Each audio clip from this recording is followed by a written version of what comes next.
billahi minasyaitonir rajim. Bismillahirrahmanirrahim. Assalamualaikum warahmatullahi wabarakatuh. Alhamdulillah rabbil alamin wassalatu wassalamu ala asyrafil anbiya'i wal mursalin sayyidina Muhammadin wa ala alihi wa sahbihi wa wala. Allahumma shalli ala Muhammad wa ala ali Muhammad. Allahumma shalli ala Muhammad wa ala ali Muhammad. Allahumma shalli ala Muhammad wa ala alihi wa sahbihi wa barik wa sallim amma ba'du. Baik, alhamdulillah. Summa alhamdulillah, dah 31 Mac hari ini, 28 Syaban. 28 ni. Dah 28 Syaban dah. Semoga kita dipanjangkan umur. Sikit ingat lagi masuk satu Ramadan. Kalau nak meninggal pun biarlah kita meninggal bulan Ramadan. Saya bukan nak doa awak kita meninggal, tapi biarlah dapat meninggal bulan Ramadan. Mungkin adalah sedikit kelebihan meninggal dalam bulan Ramadan tu ya. Adapun kelebihan-kelebihan khusus, meninggal Ramadan ke, meninggal Jumaat ke, itu Allah saja Maha mengetahui ya. Tapi biarlah kita meninggal dalam keadaan yang baik. Antara doa ialah supaya kita tak meninggal dalam keadaan yang mengejutkan. Bukannya orang meninggal dalam keadaan mengejut tu dia tidak baik. Aksidennya, terbakarnya, lemas. Itu ada antara pandangan syahid dunia dan sebagainya. Tapi biarlah antara doa ialah kita tidak dimatikan secara mengejut. Supaya apa? Supaya kurang-kurangnya kita boleh bersedia lah. Allah bagi tanda dulu sakit sikit-sikit dan sebagainya. Dah, ni tak lama dah tu ni ya. Jadi kita boleh bersedia. Takut bagi sakit pun tak bersedia. Bagi sakit pun tak ingat lagi. Melompat lagi. Tengok Maharaja lawak lagi. Tengok konsert apa lagi dan sebagainya. Ya. Wallahualam. Baru ni masa kerja Putrajaya. Sesempat dengan saya rasa geng-geng tukar make up lah. Kak Lee. Saya bagi salam. Tarik beg semua. Mana ni dek? PICC dia kata. Putrajaya Convention Center kan. PICC. Saya nampak adik-adik ni dah agak dah. Ada job kat sana? Ada bang. Big stage. Big stage ke apa dia kata? Saya tanya, anda tu? Dia kata, ini TV punya konsert bang. Final. Dia kata. Mak saya ketawa je.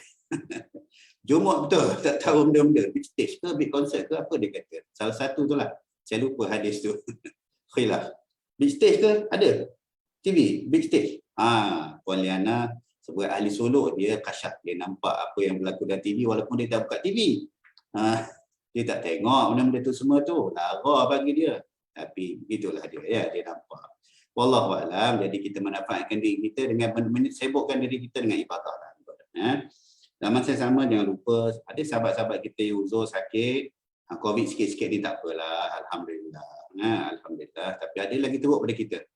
Ya, duduk dalam ICU tak habis-habis. Ya, ada yang teruk walaupun tak ICU, duduk kat rumah uzur, perlu bantuan. Ada jemaah masjid kat sini, Masjid Pramu, lepas aksiden tak sedar diri dalam bentuk rohani, tak ingat. Kadang ingat, kadang tak ingat, jadi macam orang kurang sioman. Bersuami, sulung dalam keluarga, ada anak, susah. Macam mana? Dugaan buat ahli keluarga pula, macam-macam. Kita doalah sahabat-sahabat itu Wallahualam. Ini insyaAllah kita sambung lagi berani'am. Ini lebih kepada apa dia lagi kebesaran-kebesaran yang Allah bagi kepada kita depan mata. Depan mata ni sama ada kita nampak atau tak nampak. Kemudian kita akan nampak pada ayat-ayat yang akan dibacakan oleh adik-adik kita yang lawa-lawa ni. 15 sampai 26 hari ni. Apa lagi kata-kata dusta, orang kafir, orang musyrik. Selepas banyak kali dipertontonkan kebesaran-kebesaran Allah ni. Tapi bila hatinya dah ditutup, na'udzubillah, dah tak ada dah. Dia kata dusta je. Doa dia tu. Sihir semata-mata. Apa saja mukjizat, kelebihan yang Allah bagi, dia tak nampak jugalah. Na'udzubillah. Sebab tu satu lagi doa ialah apabila kita rasa sama ada diri kita ataupun kawan kita, dia memang dah payah betul lah nak insaf doakan, sebab bukan saja doa supaya Allah mensucikan, membersihkan hati kita, hati siapa-siapa ni daripada dosa. Ya Allah, Ya Rahman, Ya Rahim, kiranya hatinya telah betul-betul gelap, tukarkanlah dengan hati yang baru. Macam tu sekali. Ada ulama doakan. Dia tak tukar je hati tu. Sebab nampak memang Allah, kesian kawan-kawan kita ni tak boleh bertukar buat dosa. Kita minta tukar hati yang baru. Boleh saja minta doa macam tu Wallahualam. InsyaAllah hari ini kita penerbit pilih title Allah menciptakan gunung dan sungai. Sebenarnya Allah menciptakan alam. Allah menciptakan alam yang pelbagai. InsyaAllah. Silakan.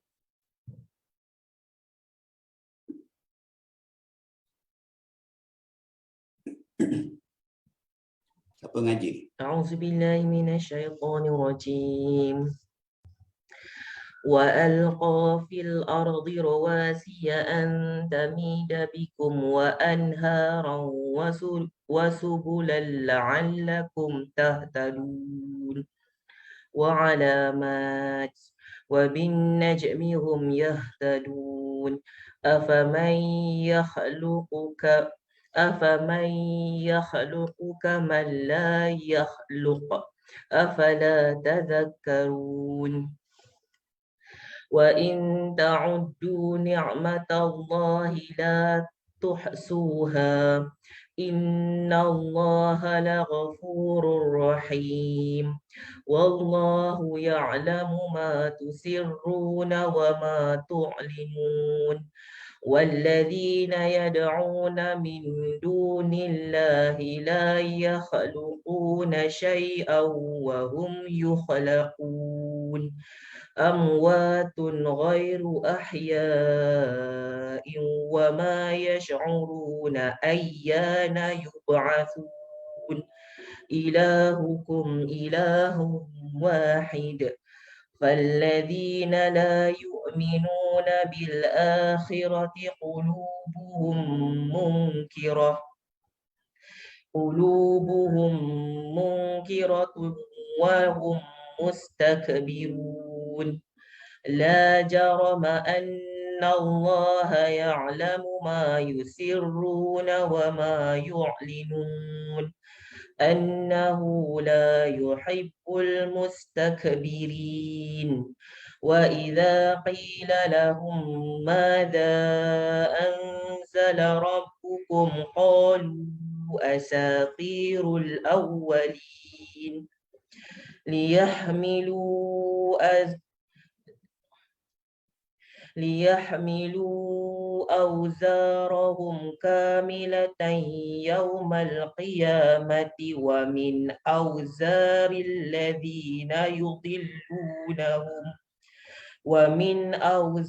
الذين يضلونهم بغير علم ألا ساء ما يزرون قد مكر الذين من قبلهم فأتى الله بنيانهم من القواعد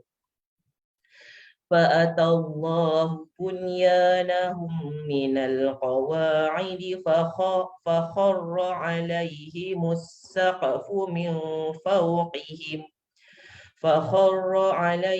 السقف من فوقهم وأتاهم العذاب من حيث لا يشعرون صدق الله العظيم. Terjemahan ayat 15 hingga 26. Dan dia menancapkan gunung di bumi agar bumi tidak bergoncang bersamamu, dan dia menciptakan sungai-sungai dan jalan-jalan agar kamu mendapat petunjuk, dan dia menciptakan tanda-tanda penunjuk jalan, dan dia menerusi bintang-bintang mereka mendapat petunjuk. Maka apakah Allah yang menciptakan sama dengan yang tidak dapat menciptakan sesuatu? Mengapa kamu tidak mengambil pengajaran? Dan jika kamu menghitung nikmat Allah, nescaya kamu tidak akan mampu menghitungnya. Sesungguhnya Allah benar-benar Maha Pengampun lagi Maha Penyayang. Dan Allah mengetahui apa yang kamu rahsiakan dan apa yang kamu zahirkan. Dan berhala-berhala yang mereka seru selain daripada Allah tidak dapat membuat apapun, bahkan berhala-berhala itu sendiri dibuat oleh orang. Berhala-berhala itu adalah benda mati, tidak hidup, dan berhala-berhala itu tidak mengetahui bilakah penyembahnya akan dibangkitkan. Tuhan kamu adalah Tuhan yang Maha Esa. Maka orang-orang yang tidak beriman kepada akhirat, hati mereka mengingkari keesaan Allah, dan merekalah orang-orang yang sombong. Tidak diragukan lagi bahawa Allah mengetahui apa yang mereka rahsiakan dan apa yang mereka zahirkan. Sesungguhnya dia tidak menyukai orang-orang yang sombong. Dan apabila dikatakan kepada mereka, apakah yang telah diturunkan Tuhanmu? Mereka menjawab, cerita-cerita dongeng orang dahulu kala. Ucapan itu menyebabkan mereka memikul dosa-dosa sendiri dan sebahagian dosa orang-orang yang mereka sesatkan yang tidak mengetahui sedikit pun bahawa mereka disesatkan pada hari kiamat kelak dengan sempurna. Ingatlah alangkah buruknya dosa yang mereka pikul itu. Sesungguhnya orang-orang yang sebelum mereka telah mengadakan tipu daya, maka Allah menghancurkan rumah-rumah mereka mulai daripada asasnya, lalu atap rumah itu jatuh menimpa mereka dari atas dan sesaan itu datang kepada mereka daripada arah yang tidak mereka sedari. Tafsir Jalalain, wa alqa fil ardi rawasi, dan Allah menancapkan gunung ganang di bumi dengan angkuh. Ain, agar tidak tamid, bumi itu bergerak, bikum wa, bersama kamu, dan dia telah menciptakan padanya anhara, sungai-sungai seperti sungai Nil, wasubula, dan jalan-jalan untuk dilalui. La'allakum tahtadun, agar kamu mendapat petunjuk untuk sampai kepada tujuan-tujuan kamu. Tafsir Ibnu Katsir. Kemudian Allah Subhanahu Wa Taala menyebutkan tentang bumi dan gunung ganang yang menjulang tinggi, lagi kukuh yang telah Dia ciptakan di dalamnya. Dia tancapkan gunung ganang itu ke bumi supaya bumi tidak bergoncang kerana di dalamnya terdapat haiwan-haiwan. Jika terdapat goncangan, maka makhluk hidup tidak akan berasa aman. Dengan demikian Allah Subhanahu Wa Taala berfirman, dan gunung ganang dia pancangkan dengan teguh. Surah Al-Naziyat ayat 32. Abdul Razak mengatakan daripada Qatadah, ia mendengar Al-Hasan berkata, setelah Allah menciptakan bumi, bumi terus bergoncang. Maka mereka para malaikat berkata, bumi ini tidak layak menjadi tempat bagi seorang manusia pun. Pada keesokan harinya, gunung ganang telah diciptakan padanya, serta para malaikat tidak mengetahui mengapa gunung ganang itu diciptakan. Firman Allah Subhanahu Wa Taala, dan Dia menciptakan sungai-sungai dan jalan-jalan. Allah Subhanahu Wa Taala menciptakan padanya sungai-sungai yang mengalir dari suatu tempat ke tempat yang lainnya sebagai rezeki untuk hamba-hambanya. Sungai yang berhulu dari suatu tempat dan menjadi rezeki bagi orang yang ada di tempat lain. Sungai menempuh pelbagai kawasan dan daerah melalui hutan-hutan, padang-padang dan membelah bukit bukau serta lembah-lembah. Lalu sampailah pada suatu negeri yang penduduknya memperoleh manfaat yang besar daripadanya. Sungai itu mengalir di atas permukaan bumi, berbelok-belok ke sebelah kanan dan kiri. Kadang-kadang mengecil, melebar serta ada yang berarus deras dan ada pula yang berarus tenang.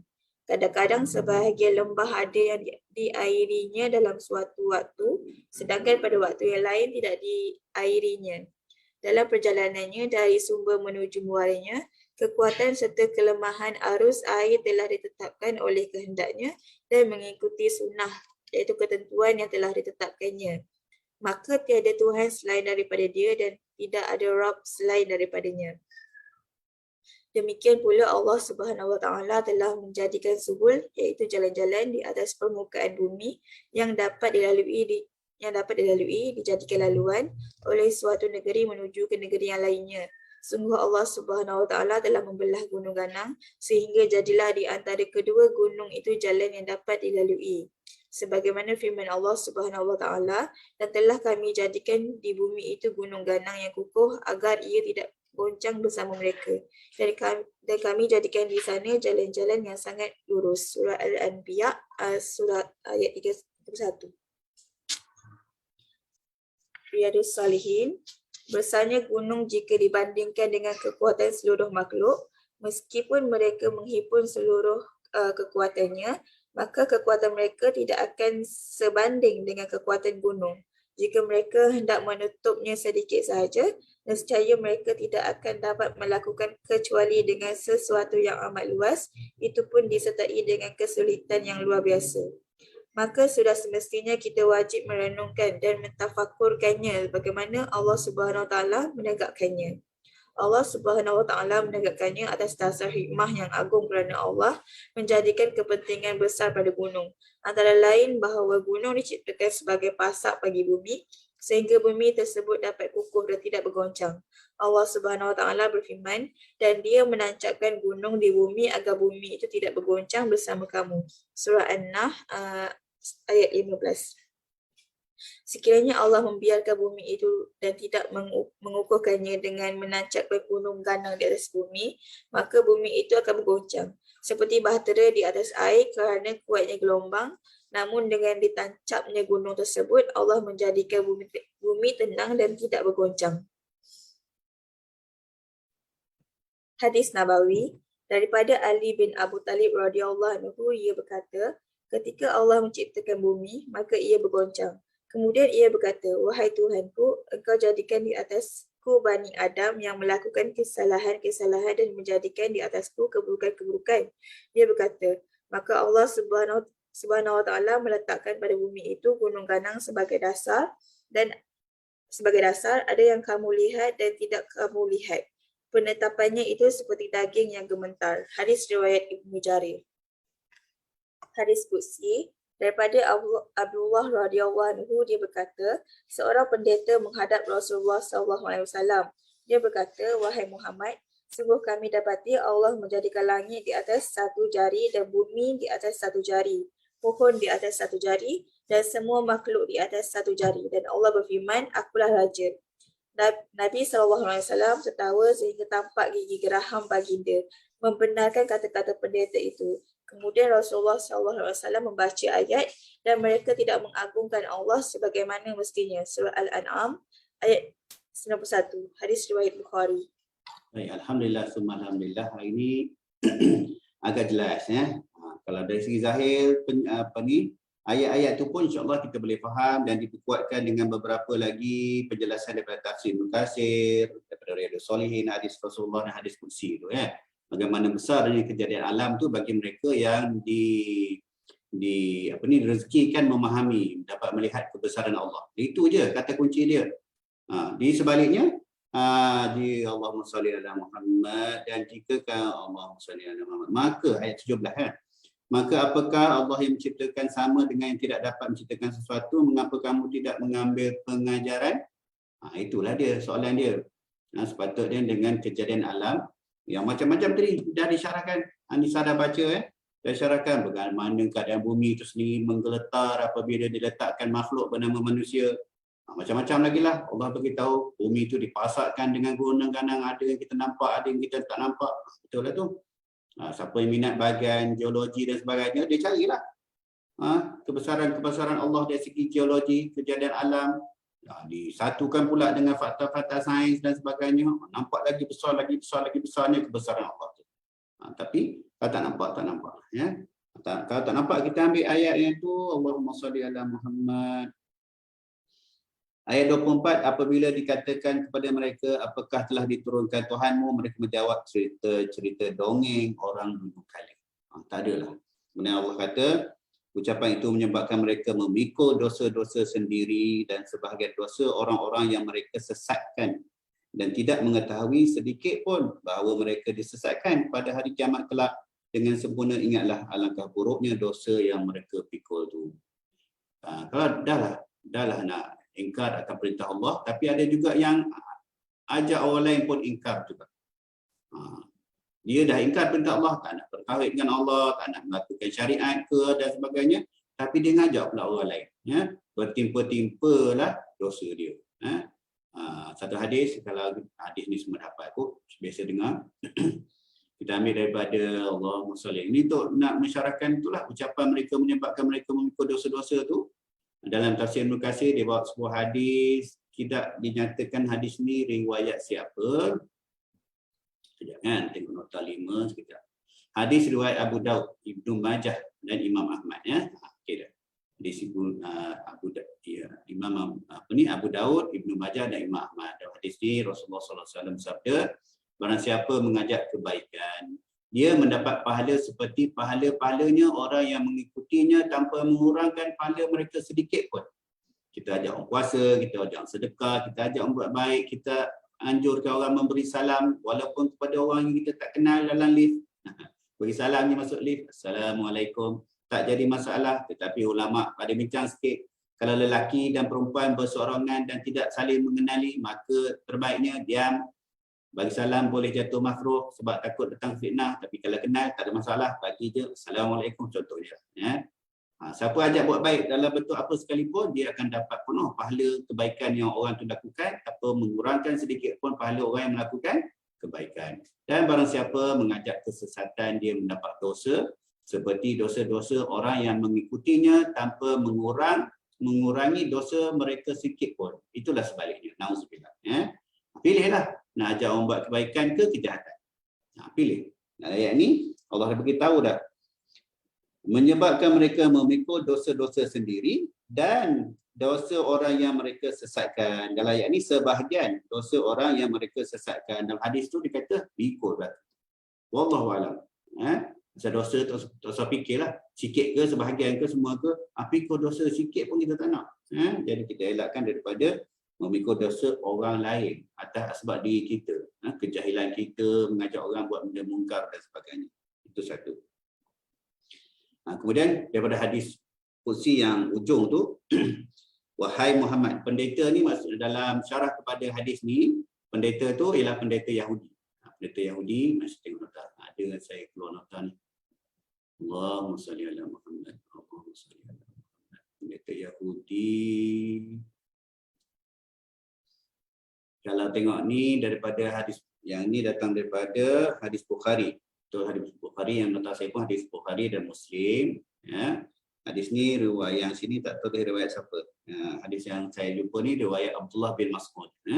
Seorang pendeta Yahudi pernah mendatangi Rasulullah SAW sambil berkata, wahai Muhammad, sesungguhnya kami dapati dalam kitab suci kami dalam Taurat, dia nampak, dia dah jumpa bahawa Allah meletakkan langit di atas satu jari, bumi atas satu jari, pohon-pohon atas satu jari, air di atas satu jari, tanah di atas satu jari, dan seluruh makhluk di atas satu jari. Itu jalur hadis yang sedikit beza pada sini.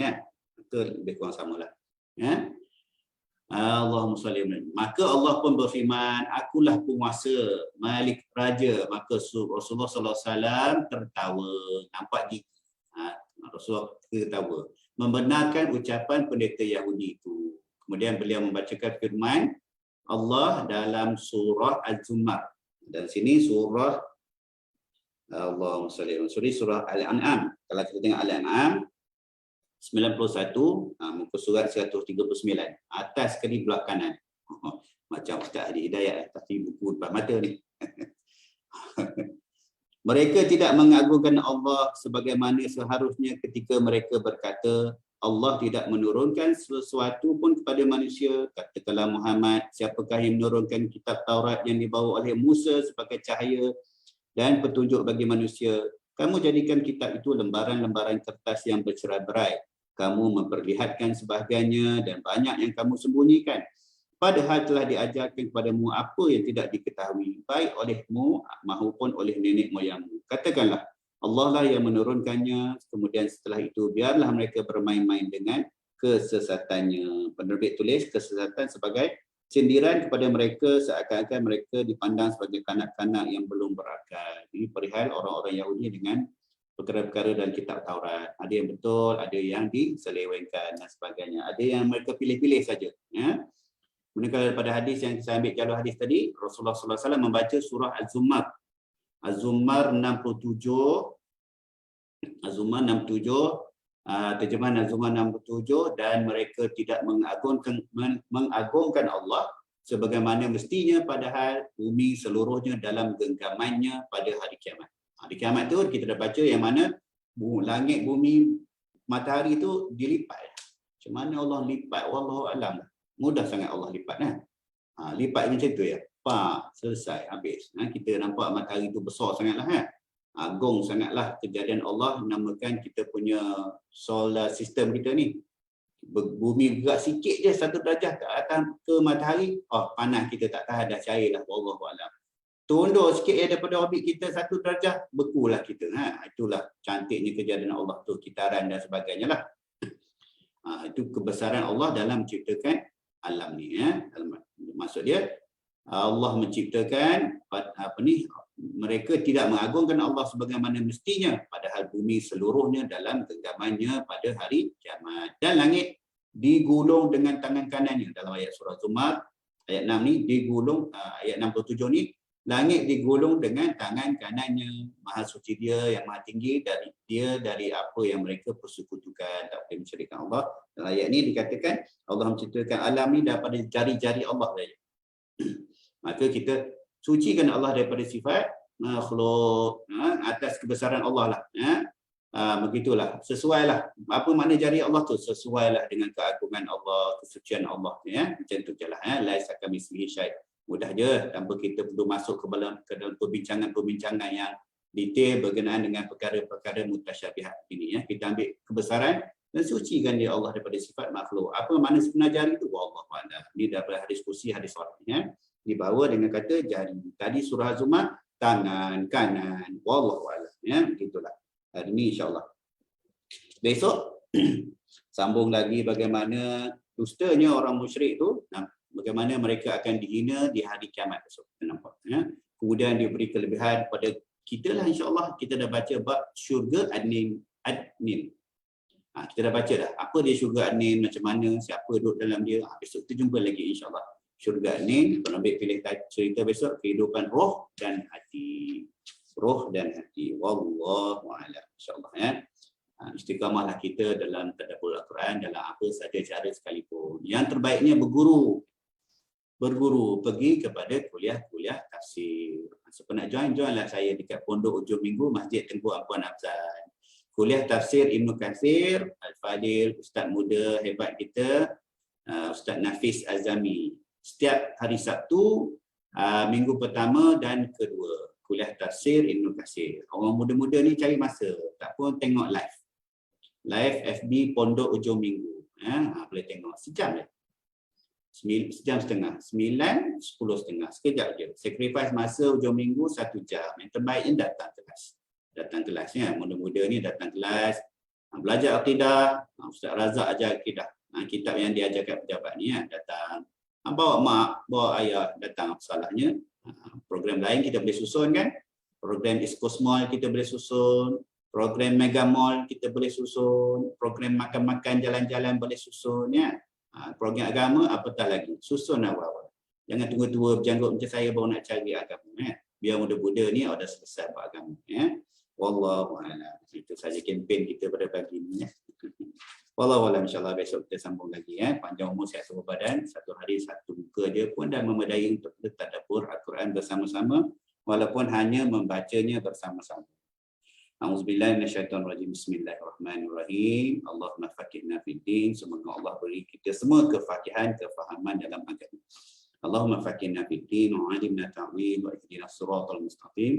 Siratal ladzina an'amta 'alaihim minan nabiyyin was-siddiqin wasyuhada'i was-shalihin. Wa hasuna ulaika rafiqa ya arhamar rahimin ya arhamar rahimin ya rahmanir rahim ya karim. Istiqamahkanlah kami ya Allah dalam menjalani kehidupan kami, sentiasa beribadah kepada kamu ya Allah. Jangan palingkan hati kami, jangan balikkan hati kami setelah kau memberikan keimanan dan ketakwaan kepada kami. Ya musarrifal qulub, sarif qulubana ala ta'atik. Ya muqallibal qulub, tsabbit qulubana ala dinik. Allahumma astur auratina indaka bisitrikal jamil. Ya Allah ya Rahman Rahim, tutuplah aurat kami, aib kami, kelemahan kami, dosa-dosa kami ya Allah dengan sebaik-baiknya tutupan. Wassallallahu ala sayyidina Muhammad wa ala alihi wa sahbihi wa barik wasallim. Subhana rabbika rabbil izzati amma yasifun wa salamun ala mursalin. Alhamdulillah rabbil alamin. Subhanakallah wa bihamdika asyhadu an la ilaha illa anta astaghfiruka wa atubu ilaik. Wabillahi taufiq wal hidayah. Assalamualaikum warahmatullahi wabarakatuh.